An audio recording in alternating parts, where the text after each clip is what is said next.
आज हम लोग ऑर्गेनाइजिंग को पूरा वन शॉट में खत्म करेंगे। ठीक है, जितना भी इंपॉर्टेंट टॉपिक है सब देख लेंगे। सबसे पहले देखिए उसका मीनिंग क्या है, डिफिनेशन देखिए।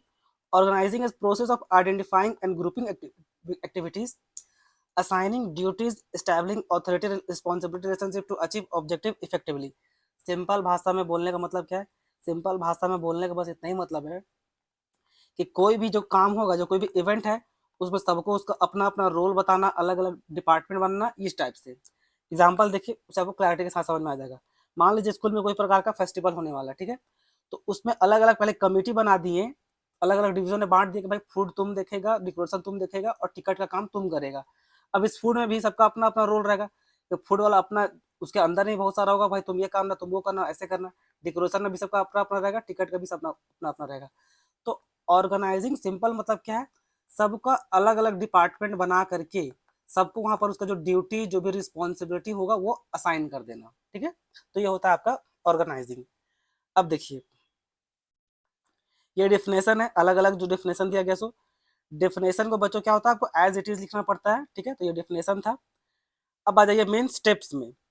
ये सब उतना इंपॉर्टेंट नहीं है, इसलिए इसको स्किप कर रहे हैं। यहाँ से आपका इंपॉर्टेंट है। ठीक है, यहाँ से आपका सारा इंपॉर्टेंट है। स्टेप्स यानी कि आपको उसको सीक्वेंस में लिखना पड़ेगा। सीक्वेंस में आपको याद करना पड़ेगा, पहला से दूसरा, दूसरा से तीसरा, तीसरा से चौथा, ये स्टेप वाइज चलता है। ऐसा नहीं होगा कि चौथा पॉइंट को आप 1 पे और 1 पॉइंट को आप 4 पे, ऐसे नहीं लिख सकते। सीक्वेंस में जाना पड़ता है। ठीक है, प्रोसेस में सबसे पहला क्या है? Identification and division of work. जो भी काम है उसमें उसको हम लोग छोटे छोटे टुकड़ा में बांट देंगे। ठीक है, जो भी काम है उसको हम लोग अलग अलग टुकड़ा में बांट देंगे ताकि वो काम करने में सुविधा हो। फिर है डिपार्टमेंटलाइजेशन। अलग अलग टुकड़ा में बांट देने के बाद सबका अलग अलग डिपार्टमेंट कर देंगे। जैसे एक कंपनी के अंदर, मान लीजिए टाटा कंपनी, ठीक है, तो टाटा कंपनी के अंदर सभी का सबका अपना अपना अलग अलग डिपार्टमेंट है। भाई सेल्स डिपार्टमेंट अलग, फाइनेंस डिपार्टमेंट अलग, प्रोडक्शन डिपार्टमेंट अलग।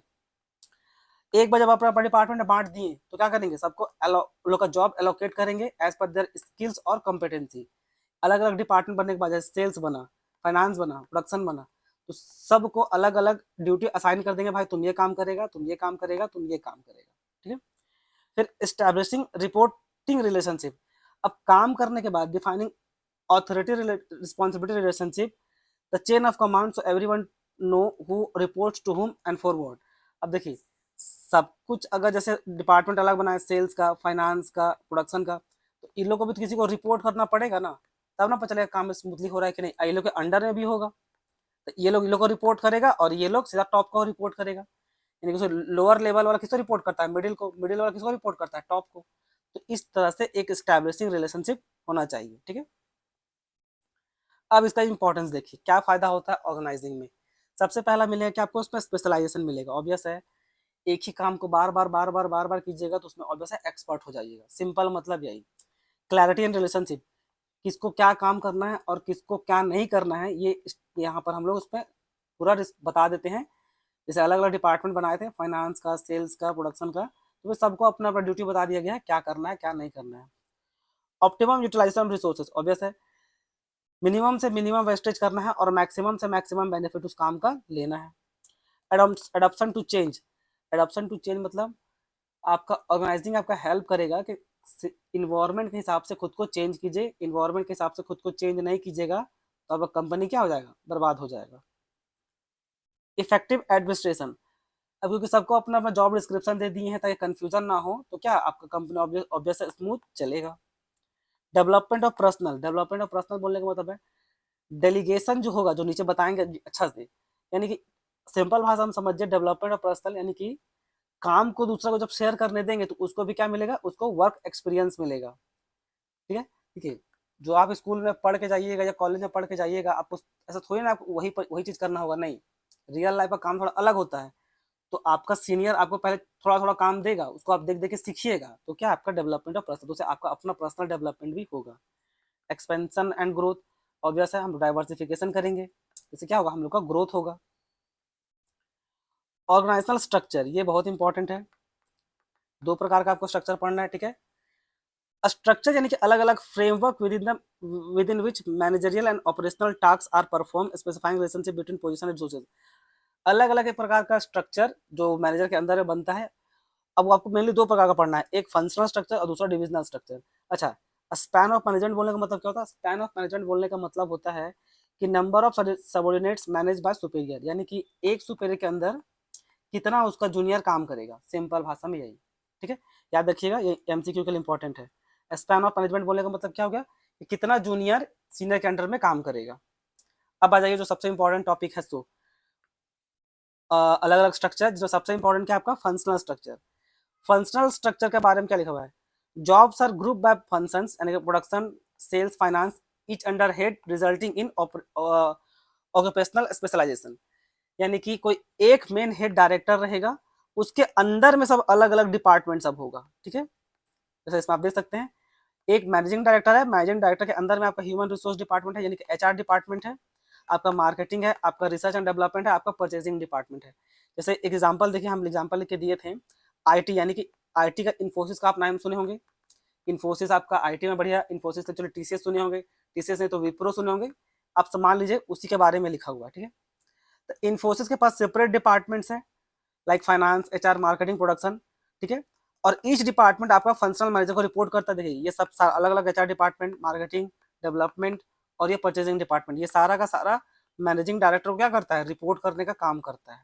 ठीक है, all this department serve company as a whole, not specific product, यानी कि ये लोग सब एज ए कंपनी के, सब मतलब एज ए कंपनी की तरफ ही काम करता है, अलग अलग सेपरेटली कोई काम करने का काम यहाँ पर नहीं होता है। हर कोई जो भी काम कर रहा है वो पूरा कंपनी का ओवरऑल की तरफ से काम कर रहा है, यानी कि पूरा मैनेजिंग डायरेक्टर को रिपोर्ट करेगा और जो भी काम हो रहा है सब कोई एक डायरेक्शन में चलेगा। So one head for finance and one head for marketing etcetera organisation, ये इसी को लेकर के लिखा हुआ था। सो है एडवांटेज, देखिए एडवांटेज डिसएडवांटेज बहुत इंपॉर्टेंट, एग्जाम में पूछ सकता है what do you mean by functional structure, और उसका एडवांटेज क्या है और डिसएडवांटेज क्या है। एडवांटेज क्या है? एक ही काम को करते रहने से क्या होगा? आपका स्पेशलाइजेशन होगा। ठीक है, स्पेशलाइजेशन एंड एक्सपर्टीज।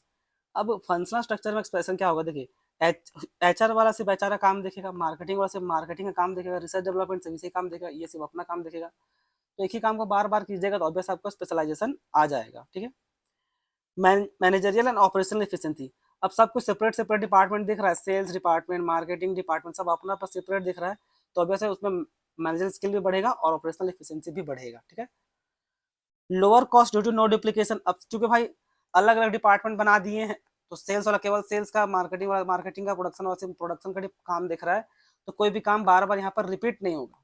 ठीक है, फोकस ट्रेनिंग, यहाँ पर आप इंडिविजुअल को उसी के हिसाब से ट्रेन कर सकते हैं, सेल्स वाला को सेल्स वाला ट्रेनिंग मिलेगा ताकि कस्टमर को अच्छा चूना लगा सके, मार्केटिंग वाला सब अपना प्रचार उचार करेगा तो अच्छा से प्रचार बनाए ताकि पब्लिक लोग आ जाए, क्वालिटी वाला क्वालिटी पे ध्यान देगा। अब डिसएडवांटेज देखिए, फंक्शनल क्या, साइलोज, लेस फोकस ओवरऑल। अब देखिए इसमें क्या होता है ना कि हर कोई, जैसे सेल्स वाला केवल सेल्स पे फोकस करता है, मार्केटिंग वाला केवल मार्केटिंग पे और प्रोडक्शन वाला प्रोडक्शन पे, तो क्या नहीं आपको एक दूसरे को ब्लेम करने लगेगा। मान लीजिए सेल्स गिरा, सेल्स जो है 20% से गिर गया, तो सब कोई क्या ना एक दूसरे को ब्लेम करने लगता है कि भाई ये इसका दिक्कत था, उसका दिक्कत था, इस टाइप का। ठीक है, तो डिफिकल्ट कोऑर्डिनेशन अमॉन्ग डिपार्टमेंट्स, और यही कारण से क्या है ना कि आपस में कोऑर्डिनेशन करने में भी दिक्कत होने लगेगा। ठीक है, अब क्या, inflexibility, limited exposure for manager. अब ये उतना इंपॉर्टेंट नहीं है, ये बस लिख दिया गया है। अब ये बेस्ट सुइटेबल कहाँ, ये वेरी वेरी इंपॉर्टेंट एमसीक्यू के लिए। बेस्ट सुइटेबल कब होता है ये आपका फंक्शनल स्ट्रक्चर? जहां पर एक लार्ज फर्म हो, focus on specialisation and standardisation not diversity. जहां पर आपका स्पेशलाइजेशन और स्टैंडर्डाइजेशन का जब बात उठे तब आपके लिए बेस्ट क्या है? तब आपके लिए बेस्ट है फंक्शनल स्ट्रक्चर। ठीक है, आप आ जाइए डिविजनल स्ट्रक्चर में। डिविजनल स्ट्रक्चर में क्या आएगा? डिविजनल स्ट्रक्चर में क्या होता है, हर सेग्रेटेड डिवीजन होगा, each focusing on different products और line origin, each division function as self content units with all basic function. ये लैंग्वेज में लिखा हुआ है, सिंपल भाषा में आपके लिए सबसे बेस्ट एग्जांपल टाटा का है। ठीक है, ये बोलने का फंक्शनल में क्या था, एक ही तरह काम था, क्या था उसमें? सिर्फ आईटी का था, सिर्फ आईटी सर्विस का काम था। मान लीजिए टाटा ग्रुप है, टाटा ग्रुप के पास बहुत सारा काम है, वो टाटा स्टील भी बनाती है, टाटा मोटर्स भी बनाती है, टाटा पावर भी देखती है, टाटा कंसल्टेंसी सर्विस देखती है। ठीक है, तो डिविजनल स्ट्रक्चर उन लोगों के लिए बेटर होता है जिसके पास बहुत तरह का प्रोडक्ट हो, जैसे यहाँ पर टाटा का स्टील का है, मोटर का है, पावर का है, कंसल्टेंसी का है। तो हर डिपार्टमेंट का जैसे पहले उसका कोई एक टॉप पे बैठा हुआ है, ठीक है, इस टॉप के अंदर सारा प्रोडक्ट आएगा, जैसे कॉस्मेटिक का आ गया, गारमेंट्स का आ गया, फुटवेयर का आ गया, स्किन केयर का आ गया, और सबका अपना अपना पूरा का पूरा होगा, HR, marketing, resource and purchasing. जितना इस चार इसमें गारमेंट्स का है उतना कॉस्मेटिक में, उतना फुटवेयर में, उतना स्किन केयर में भी होगा। बेस्ट एग्जाम्पल जैसे आपको टाटा का दिए, ठीक है, एक इसका जो मेन चेयरमैन बैठे रहेंगे सो, ठीक है, जैसे पहले रतन टाटा जी हुआ करते थे, अब उनका देहांत हो गया, अब उनके जगह कोई और बैठा होगा, तो एक वो हो गया मेन हेड। अब उसके अंदर में सारा प्रोडक्ट को देखने वाला होगा, स्टील को, मोटर को, टाटा पावर्स को, TCS को। अब इन सब के अंदर, हर के अंदर चार चार पांच पांच, जितना भी, सिर्फ चार नहीं, देखिए यहाँ पर चार है, इसका डजन मीन कि सब में चार ही होता है, रियलिटी में नहीं, ऐसा नहीं है, बहुत तरह डिपार्टमेंट होता है, 6 गो 7 गो 8 गो। यहाँ पर आपका प्रोडक्शन डिपार्टमेंट नहीं है, बहुत तरह का डिपार्टमेंट यहाँ पर नहीं है, ठीक है। तो सबके अंदर फिर अलग अलग जब डिपार्टमेंट होगा उसको क्या बोलते हैं फिर हम लोग, divisional structure. One head for each product line, simple भाषा में हर डिपार्टमेंट, मतलब ठीक है, टॉप हेड होगा ही होगा, और सब प्रोडक्ट के अंदर में भी अपना अपना हेड होगा, ठीक है। तो each division has its own head, divisional manager और CEO, इस टाइप से। Inside each division there is a own finance, marketing, HR, production department etcetera, सब में अपना अपना होगा। आपका टाटा मोटर सबसे बेस्ट एग्जांपल है जो आपको बता दिए। एडवांटेज देखिए, प्रोडक्ट और रीजनल स्पेशलाइजेशन। देखिए ये जो एडवांटेज डिसएडवांटेज लिखा था ना बच्चों, ये बुक में से पेज भरने के लिए तो एकदम एक्यूरेट नहीं रहता है वो। अब ये जो लिख रहा है ना, ये बेटर तभी होगा जब आपके पास बहुत सारा प्रोडक्ट है, ठीक है। और ये जो स्पेशलाइजेशन का बात कर रहा है, ये तभी हो पाएगा कि भाई मान लीजिए टाटा का स्टील वाला लेते हैं, ठीक है, तो टाटा स्टील में वो तभी स्पेशलाइजेशन काम करेगा जब जिसको केवल स्टील का नॉलेज बहुत अच्छा हो, स्टील का नॉलेज अच्छा हो, कहाँ से उसको निकालना चाहिए, किस देश में अच्छा आपको स्टील सस्ता में मिलेगा, क्या प्राइस में मिलेगा, लेबर लोगों को क्या पड़ेगा, सब कुछ, तब वो स्पेशलाइजेशन आएगा, जो इतना आसान नहीं है। हालांकि यहाँ बुक में लिखा हुआ क्या कीजिएगा। अब दूसरा इसमें फायदा क्या है, accountability is easier to fix. अब इसमें जो अकाउंटेबिलिटी का वो बात कर रहा है, जैसे था ना, आपका स्टील है, फिर टाटा मोटर्स है, ठीक है, तो भाई अगर इस डिपार्टमेंट का जो हेड होगा, स्टील का मान लीजिए सेल गिरावट हो रहा है, तो सीधा इसका जो भी हेड होगा, जो भी CEO होगा, उसको पकड़ के पूछ सकते हैं ना, भाई तेरा स्टील का गिरावट क्यों आया। टाटा मोटर्स में अगर गिरावट है तो टाटा मोटर्स को पूछ सकते हैं, जैसे कि जब आपका नैनो लॉन्च हुआ था तो टाटा मोटर्स पूरा बर्बाद हो गया था, इतना लॉस में गया था, तो इसका जो हेड होगा उसको पकड़ के पूछ सकते थे ना, क्या दिक्कत है, ठीक है। अब आ जाइए, नेक्स्ट एडवांटेज क्या है, promote initiative and flexibility. Obvious है, अब क्योंकि अलग अलग चीज था, स्टील का अलग है, मोटर का अलग है, तो सबको भाई अपना अपना छूट, पावर, सब कुछ दे रखे हैं कि तुम लोग जैसे भी कंपनी को चाहो वैसे रन कर सकते हो, बस क्या ला के दो, प्रॉफिट, प्रॉफिट बस ला के दो, जैसे कंपनी को रन करना करो। Assist in expansion and diversification. अगर इसमें क्या था, पैसा बहुत है, अब टाटा मोटर के पास पैसा कौन सा कमी है, दुनिया भर का पैसा है, तो अगर आपका अच्छा चला तो आप और नया, पहले मान लीजिए 4 था तो 4 से आप 5 गो प्रोडक्ट में उतर सकते हैं, दूसरा प्रोडक्ट में भी उतर सकते हैं। जैसे बेस्ट आपका TCS का एग्जांपल है। TCS पहले क्या बेचता था, केवल गुटखा, टोमेटो, ये सब। TCS ये भी सब बेचने काम करता है। जब उसको लगा गवर्नमेंट बैन पे बैन मार रही है, तो ये लोग मीटिंग करके क्या किया, अब देखिएगा वो आपका अलग अलग प्रोडक्ट भी बनाता है, जैसे आशीर्वाद आटा, बिंगो टेढ़े मेढ़े चिप्स, ठीक है, आपका नेस्ले नेस्ले नहीं, आपका क्या बोलते हैं, सनफिस्ट, जो आपका नूडल्स आता है, ईपी नूडल्स, वो। अब आ जाए डिसएडवांटेज क्या होगा, हायर कॉस्ट, और वैसे बहुत कॉस्ट हाई आएगा क्योंकि डुप्लीकेशन ऑफ वर्क होगा, सबके लिए अलग अलग मैनेजर, अलग अलग, जितना प्रोडक्ट है, 1 2 3 4 5 अलग अलग प्रोडक्ट के लिए अलग मैनेजर, उसके अंदर में और अलग डिपार्टमेंट्स, अलग अलग मैनेजर, अलग डिपार्टमेंट, तो क्या डुप्लीकेशन ऑफ वर्क बहुत ज्यादा हो रहा है, ठीक है, लेकिन जरूरी भी है। Risk of conflicts among divisional of resources, इन सब के बीच में रिविजन कॉन्फ्लिक्ट भी हो सकता है। जैसे कि जब टाटा मोटर्स बहुत लॉस में जा रहा था, तो ऑब्वियस सब बाकी डिपार्टमेंट को तो खराब लग रहा था ना, कि टाटा मोटर्स जा रही लॉस में और TCS जा रही थी प्रॉफिट में। TCS जो थी प्रॉफिट में जा रही थी, तो वो लोग शिकायत करेगा ना TCS वाला कि आप लोगों के कारण हम लोग को भी दिक्कत हो रहा है, ऐसे ऐसे, ठीक है। अब risk of divisional head prioritising division of firm. अब इसमें क्या है, मेन क्या है, ये सब आता है आपका टाटा ग्रुप के अंदर।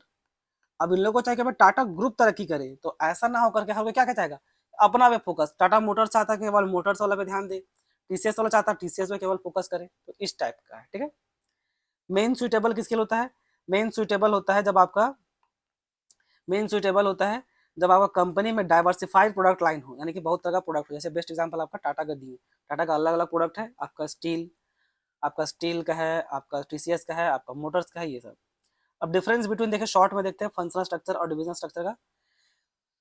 ये बाय फंक्शन से अलग अलग फंक्शन के कारण होता है, अलग अलग प्रोडक्ट हो तब हम लोग डिविजनल स्ट्रक्चर बनाते हैं। स्पेशलाइजेशन कब होगा, इसमें फंक्शनल होगा और इसमें क्या है रीजन वाइज स्पेशलाइजेशन बढ़ेगा। ठीक है, देखिए ये होगा कौन आपका कंपनी में, आप डिसाइड नहीं करते हैं, आपका पैसा डिसाइड करता है। आपके पास बहुत पैसा है तो फंक्शनल, नहीं बहुत पैसा तो आप डिविजनल रखिएगा, और लिमिटेड है तो इसमें जाइएगा। तो आपका काम वो सब देखा जाता है। ठीक है, अकाउंटेबिलिटी इसमें थोड़ा डिफिकल्ट होता है, इसमें क्लियर और इजी होता है। भाई अलग अलग प्रोडक्ट है तो जो भी प्रोडक्ट को काम दिए हैं उस पर रिस्पॉन्सिबिलिटी फिक्स कर दीजिए। ये इकोनॉमिकल है ऐसा कुछ नहीं है, ये बोलने के लिए ठीक लगता है, ऐसा नहीं है। ऑपरेशनल इफिशिएंसी यानी कि पर्टिकुलर काम में, और इसमें प्रोडक्ट और रीजन ग्रोथ आएगा। ठीक है, हार्ड फॉर मल्टीपल प्रोडक्ट और ये easier for with each division. Suitable कहाँ होता है बता दिए, अलग अलग प्रोडक्ट लाइन में वो सुटेबल होगा कौन आपका। अच्छा ये थोड़ा इधर इसको थोड़ा यहाँ होना चाहिए था, सुटेबल आपका लिखा हुआ है फंक्शनल डिविजनल स्ट्रक्चर के लिए, ये एक्चुअली आपका सही मायने में यहाँ पर होना चाहिए था, वैसे थोड़ा मिस्टेक हो गया तो उसको ध्यान रहने दीजिए। अब बताइए फॉर्मल और इनफॉर्मल ऑर्गेनाइजेशन। फॉर्मल बोलने का मतलब क्या हो गया, फॉर्मल बोलने का मतलब होता है जो आपका मैनेजमेंट डिसाइड करती है, एक लाइन ऑफ कमांड। ठीक है, एक लाइन ऑफ कमांड कैसे बात होगा वो, इसमें क्या होगा clear authority rules chain of command job definition, इसमें जो मैनेजमेंट डिसाइड कर दिया उसी के थ्रू आपको कम्युनिकेशन करना है। ठीक है, अब इसका एडवांटेज क्या है, फॉर्मल ऑर्गेनाइजेशन बोलने का मतलब टॉप मैनेजमेंट जो आपका सिस्टम बनाई है बात करने का तरीका, आपको यही तरीका में जाना है, ऐसे और ऐसे, आप जैसे तैसे कुछ भी बात नहीं कर सकते हैं। अगर जैसे स्कूल है तो अगर किसी स्टूडेंट को दिक्कत है तो पहले कैसा उसका रहता है कम्युनिकेशन, पहले आपको अपना क्लास जो सुपरवाइजर सुपरवाइजर बोलते हैं, जो क्लास मॉनिटर होगा या क्लास रिप्रेजेंटेटिव होगा उसको बताइएगा, फिर या तो क्लास टीचर को बताएगा, क्लास टीचर सीधा प्रिंसिपल को, डायरेक्ट प्रिंसिपल पास जाना अलाउ नहीं रहता है। ये स्कूल में चलिए आप डायरेक्ट प्रिंसिपल को भी कंप्लेन कर सकते हैं, लेकिन रियल लाइफ में पहला जूनियर सीधा आपका मेन बॉस को कंप्लेन नहीं कर सकता है। ठीक है, अब रिलायंस का कोई वर्कर है मान लीजिए जो आपका रिलायंस में काम कर रहा है, तो क्या वो सीधा मुकेश अंबानी को फोन घुमा दे, तो ऐसा पॉसिबल नहीं है। तो एक प्रॉपर फॉर्मल ऑर्गेनाइजेशन होता है। ठीक है, एडवांटेज क्या है इसमें, ऑब्वियस है, इसमें आप रिस्पॉन्सिबिलिटी को फिक्स कर दीजिएगा, नो एम्बिग्यूटी यानी किसी भी अपना काम को किसी प्रकार का कोई भी कंफ्यूजन नहीं होगा, सबके पास यूनिटी ऑफ कमांड रहेगा। ठीक है, प्रेडिक्टेबल बिहेवियर, अब क्योंकि फॉर्मल है तो सबको पता होगा भाई कि ऐसे ही काम होगा। प्रेडिक्टेबल बिहेवियर बोलने का मतलब है कि फॉर्मल बोलने का मतलब क्या, एक प्रोसेस है, एक स्टेप्स है जो 1 2 3 4 सीक्वेंस वाइज जाएगा। ठीक है, लिमिटेशन क्या है, delay due to rigid communication, obvious है भाई, अब आप जूनियर वाला अपना सीनियर को बोलेगा, मान लीजिए देखिए बात ऐसा जो टॉप तक पहुंचना चाहिए, लेकिन आप डायरेक्ट टॉप तक बात नहीं कर सकते, आप अपना को बोलिएगा, पता नहीं ये अपना को कब बोलेगा, ये सीनियर को, ये सीनियर लास्ट में यहाँ तक कब पहुंचाएगा, पता चला इस तरह 4 महीना बीत गया। तो इस टाइप का होता है।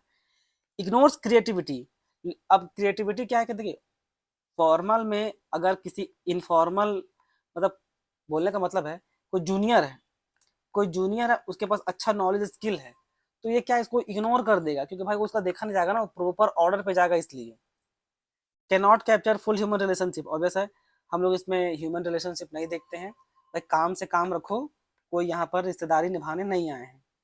अब इसी रिश्तेदारी को निभाने काम कौन करता है, आपका इनफॉर्मल ऑर्गेनाइजेशन। इनफॉर्मल ऑर्गेनाइजेशन बनता ही है आपका अलग अलग इंप्लॉय के बीच में social network of employ arising from interaction. कहीं भी जाइएगा काम करने के लिए तो ऑब्वियस है आपस में इंटरेक्ट कीजिएगा एक दूसरे के साथ, तो एक सोशल बॉन्डिंग बन ही जाता है, एक सोशल बॉन्डिंग बन ही जाएगा, इसमें कोई शक का बात नहीं है। ठीक है, फीचर क्या है, ओरिजिनेट विद इन फॉर्मल, ये आपका फॉर्मल स्ट्रक्चर के कारण ही बनता है, उसमें जो डिजिट रहता है ना कि भाई काम से काम, तो ये क्या है उसमें क्या है, रूल दुनिया भर का रूल रेगुलेशन, ऐसे नहीं वैसे नहीं, तो आपस में काम करते रहिएगा ना तो थोड़ा सा सिंपैथी एम्पैथी थोड़ा अफेक्शन हो ही जाता है। ठीक है, अब इसमें एडवांटेज क्या है सो देखिए, पहला फास्ट कम्युनिकेशन, इसमें र्यूमर्स बहुत फास्ट फैलता है।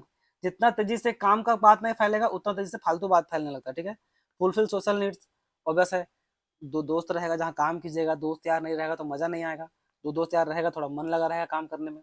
सपोर्ट फॉर्मल ऑर्गेनाइजेशन, इनफॉर्मल ही आपका फॉर्मल को सपोर्ट करता है, अगर इनफॉर्मल नहीं रहे ना तो फॉर्मल गिर जाएगा। ठीक है, इनफॉर्मल इनडायरेक्ट वे में सपोर्ट कर देता है फॉर्मल को। ठीक, डिसएडवांटेज वही र्यूमर्स, फालतू बात बहुत तेजी से फैल जाएगा। रेसिस्टेंस टू चेंज, अगर एक बहुत बड़ा ग्रुप बन गया आपस में, ठीक है, आपस में बहुत बड़ा ग्रुप बन गया और कंपनी कुछ चेंज करना चाहती है तो चेंज करने नहीं देगी, सबको विरोध करेगी कि नहीं जैसा चल रहा है वैसे ही चलने दो, इस टाइप का। ग्रुप प्रेशर में अपोज ऑर्गेनाइजेशन इंटरेस्ट, ये भी हो सकता है। अगर कुछ और कंपनी में कुछ ऐसा कुछ करना है जहाँ पर भाई कंपनी को फायदा हो, लेकिन उसके कारण अगर कोई कुछ चेंजेस लाना पड़ रहा है, कुछ और करना पड़ रहा है, तो हम लोग पूरा वर्कर लोग अपोज किया जा रहा है। तो ये है। अब डिफरेंस बिटवीन था, ऑफिशियल स्ट्रक्चर होगा, ये क्या सोशल नेटवर्क है आपका इनफॉर्मल। ओरिजिन ये आपका मैनेजमेंट पॉलिसी यानी टॉप मैनेजमेंट बनाता है, और ये हम लोग आपस का सोशल इंटरेक्शन से बन जाता है। यहाँ पर अथॉरिटी कौन रखता है, जो टॉप मैनेजमेंट होगा वो डिसाइड करेगा, यहाँ पर कोई अथॉरिटी नहीं होगा, सब अपना अपना यहाँ पर मालिक है, जिसको जो मन में आए बोल देगा। कम्युनिकेशन चेन ऑफ कमांड, अलग अलग चेन ऑफ कमांड होता है, और यहाँ पर क्या कोई स्पेसिफिक डायरेक्शन नहीं है।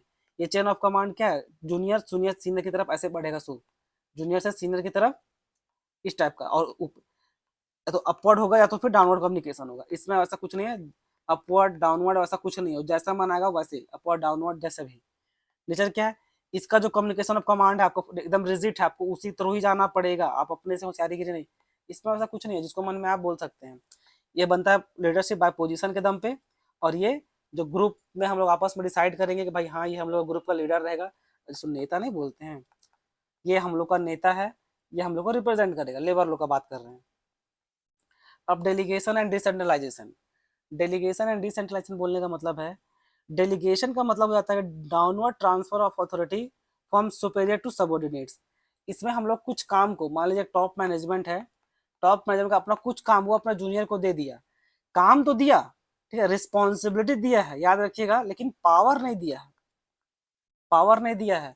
और जो भी काम दिया है टॉप मैनेजमेंट इसको, अगर ये जो भी काम करके इसको जब सौंपेगा तो इसके लिए रिस्पॉन्सिबल टॉप ही होगा, इसको क्या बोलते हैं, डेलीगेशन। अब इसमें एलिमेंट्स क्या क्या आता है, देखिए 3 एलिमेंट्स वेरी वेरी इंपॉर्टेंट। एक ऑथोरिटी यानी कि राइट टू कमांड, यानी कि ऊपर से नीचे की तरफ है, फ्लोज डाउनवर्ड। रिस्पॉन्सिबिलिटी, कौन रिस्पॉन्सिबल होगा, obligation to perform, flows upward. आसान भाषा में ये सीनियर है, ठीक है, ये मान लीजिए मैनेजिंग डायरेक्टर है, ये अपना काम इन लोग को सौंप दिया, ठीक है, तो अथॉरिटी मतलब देखिए ऊपर से नीचे की तरफ आया, फ्लोज डाउनवर्ड यानी कि सुपेरियर टू जूनियर की तरफ। रिस्पॉन्सिबिलिटी, काम के लिए रिस्पॉन्सिबल यही होगा, याद रखिएगा, मैनेजमेंट, यानी कि ये अपवर्ड होगा, फ्लोज अपवर्ड जूनियर। अगर इन लोग के बीच में भी, अगर मान लीजिए जो ऐसे ऐसे बनाए हम, इन लोग के बीच में भी अगर कोई सीनियर होगा तो बस ये इसको देगा, ये इसको देगा, ये इसको देगा, तो यहाँ पर जो भी होगा वो इसको रिपोर्ट, ये इसको रिपोर्ट करेगा, और ये वाला इसको रिपोर्ट करेगा, फिर ये इसको, और फिर ये इसको, इस टाइप से वो अपवर्ड की तरफ जाएगा। तो रिस्पॉन्सिबिलिटी मतलब obligation to perform work. Accountable कौन होगा, ये जो हेड में होगा, सो अपवर्ड की तरफ अकाउंटेबिलिटी जाएगा, ये जो काम दिया इसके लिए रिस्पॉन्सिबल होगा, इसको जो काम दिया था ये रिस्पॉन्सिबल होगा, इसको जो काम दिया ये रिस्पॉन्सिबल, ये रिस्पॉन्सिबल, फिर ये रिस्पॉन्सिबल, ऐसा वो बढ़ता है, ठीक है। इंपॉर्टेंस क्या है, इफेक्टिव मैनेजमेंट, एम्प्लॉय डेवलपमेंट, इससे मोटिवेशन भी मिलता है, फैसिलिटेशन ऑफ ग्रोथ। देखिए ये मत सोच लीजिएगा सर काम दे दिया गया, पावर नहीं दिया गया तो बेकार है, ऐसा नहीं है, ये एक्सपीरियंस, एक्सपीरियंस बहुत मैटर करता है बच्चों, याद रखिएगा, ठीक है। अब आ जाइए डिसेंट्रलाइजेशन। डिसेंट्रलाइजेशन में और उसमें अंतर इतना है कि एक जूनियर सीनियर, जब एक जूनियर को काम सौंपा है, ठीक है, जूनियर एक सीनियर को जो काम सौंपा है मैनेजिंग डायरेक्टर, तो ये पावर भी दिया है, इसको फुल पावर दिया, इसको फुल पावर दिया, फुल पावर दिया, तो रिस्पॉन्सिबल भी यही लोग होगा अगर काम में जो भी खराबी आएगा, क्योंकि देखो पावर देने का भी मतलब क्या है, तुमको पावर देने का मतलब है तुमको हम पावर दिए तो जिम्मेदारी भी तुम ही रखेगा, ये इसको पावर दिया तो यही जिम्मेदारी भी यही रखेगा, ये जिम्मेदारी यही रखेगा, तो इसको क्या बोलेंगे, decentralization. Systematic delegation of authority to lower level, दोनों में ऐसा लगा सेम है लेकिन सेम नहीं, इससे पावर भी जाएगा।